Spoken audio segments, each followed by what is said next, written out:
મને ખબર નથી કે મમતા બેનર્જી મારાથી નારાજ છે કે નથી.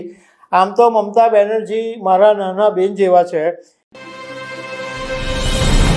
ભારતના રાષ્ટ્રપતિ દ્રૌપદી મુર્મુ 2 દિવસની પશ્ચિમ બંગાળની મુલાકાતે ગયા ત્યારે એમનું જે કાર્યક્રમનું સ્થળ હતું એ બદલાઈ ગયું અને એને કારણે રાષ્ટ્રપતિ બહુ નારાજ થયા અને એમણે સ્ટેજ ઉપરથી એમની નારાજગી પણ વ્યક્ત કરી કે પશ્ચિમ બંગાળની સરકાર ઈચ્છતી નથી કે આદિવાસીઓનું ભલું થાય, આદિવાસીઓનું કામ થાય. એટલે કાર્યક્રમનું જે સ્થળ હતું કે જ્યાં લાખો લોકો ભેગા થઈ શકતા હતા એ જગ્યાએ પરવાનગી નહીં આપવામાં આવી.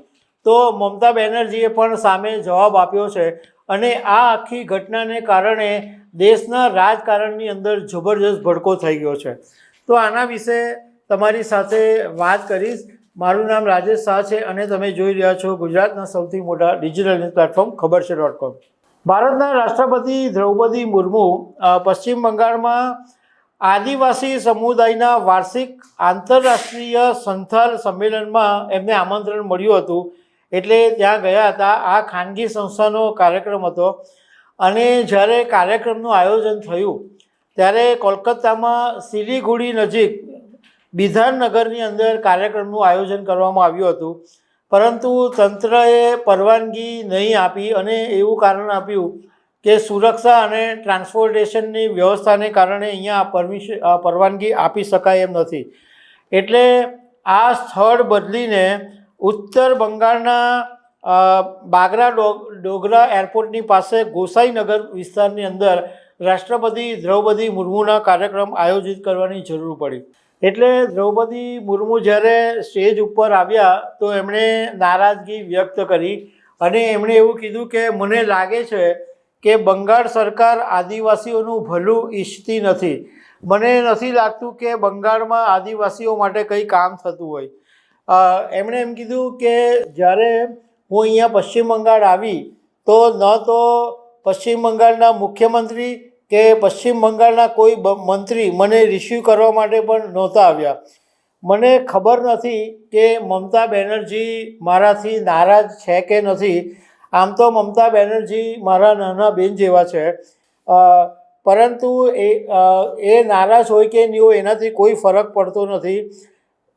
આજનો કાર્યક્રમ એવી જગ્યાએ થઈ રહ્યો છે જ્યાં લોકો માટે આવવાનું મુશ્કેલ થઈ ગયું છે. જો બિધાનનગરમાં કાર્યક્રમ હશે તો 5 લાખ લોકો આવશે.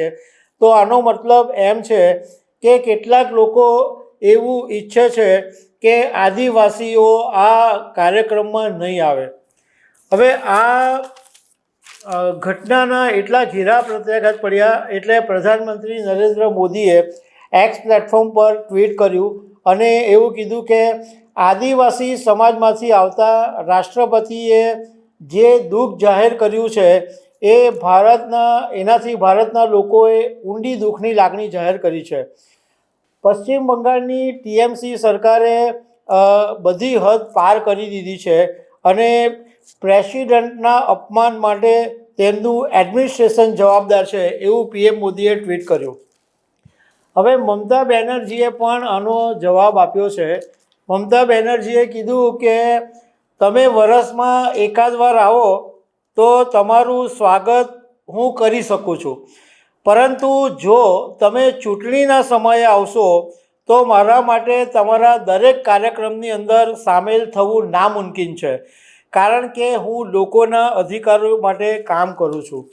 મમતાએ કીધું કે આ ખાનગી સંસ્થા દ્વારા કાર્યક્રમ હતો અને વહીવટી સુરક્ષાને કારણે સ્થળ બદલવાનું કહેવાયું છે.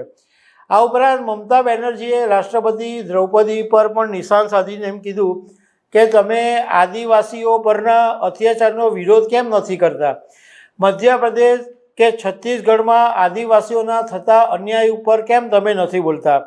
પહેલાં તમે એ લોકોના માટે કંઈક કરો અને પછી અહીંયા આવીને કંઈક બોલો. ચૂંટણી સમયે ભાજપની સલાહ પર રાજનીતિ કરવા નહીં આવી જાઓ એવું પણ મમતા બેનર્જીએ વાત કરી છે. મતલબમાં રાષ્ટ્રપતિના આ કાર્યક્રમને કારણે પશ્ચિમ બંગાળના રાજકારણમાં જબરજસ્ત ભડકો થઈ ગયો છે. તો દર્શક મિત્રો, આવી અનેક વાતો સાથે અમે તમને મળતા રહીશું. આભાર.